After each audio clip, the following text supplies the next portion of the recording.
ఇల్లు ఏ ఏ లగ్నాల వాళ్ళకి ఏ ఫేసింగ్ కలిసి వస్తుంది గురువు? తప్పకుండా అండి. ఏందంటే ఇప్పుడు మెయిన్‌గా మనకి గురుపాలితులు, శనిపాలిత లగ్నాలు ఉంటాయండి. గురుపాలిత లగ్నాలు అంటే సింహ లగ్నం, కర్కాటక లగ్నం, మేష లగ్నం, వృశ్చిక లగ్నం, తర్వాత వచ్చేసి మీన లగ్నం, ధనుర్ లగ్నం అనేవి ఉంటాయి. అదే శనిపాలిత లగ్నాలు వచ్చేసి మనకి మకర లగ్నం, కుంభ లగ్నం, తర్వాత మిథున లగ్నం, వృషభ లగ్నం, కన్యా లగ్నం, తులా లగ్నం ఉంటుంది. ఇప్పుడు ఈ లగ్నాలలో మనకి ఏంటంటే మెయిన్‌గా చెప్పాలి అంటే శనిపాలితులకు వచ్చేసి వెస్ట్ ప్లస్ నార్త్ కలిసి వస్తుంది. అదే గురుపాలితులకు వచ్చేసి మనకి ఈస్ట్, సౌత్ కలిసి వస్తుందండి.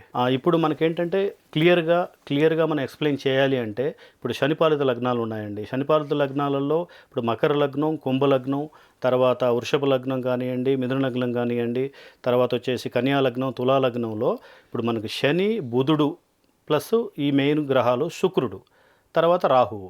ఈ 4 గ్రహాల్లో కూడా మనకి వచ్చేసి వెస్ట్ ప్లస్ నార్త్ కలిసి వస్తుంది. అదే గురుపాలిత లగ్నాలు అయినటువంటి ఈ మిగతా లగ్నాలలో మనకు వచ్చేసి మెయిన్ గ్రహాల పరంగా చూసుకున్న సూర్యుడు, చంద్రుడు, కుజుడు, కేతు వీటికి వచ్చేసి మనకి ఈస్ట్ అండ్ సౌత్ అనేది కలిసి వస్తుందండి.